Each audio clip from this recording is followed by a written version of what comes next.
How to cancel your Acorn TV subscription.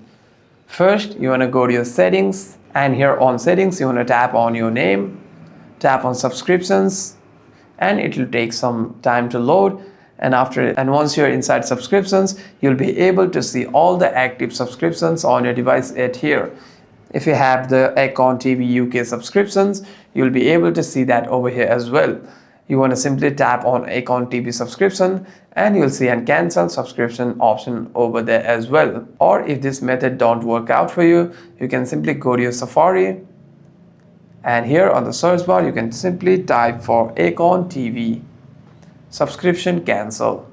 Scroll down and here you'll see an option called how do I cancel my Acorn TV by the official Acorn TV website. You're going to simply tap on that and follow the prompt from here, and it will help you to cancel your Acorn TV subscription.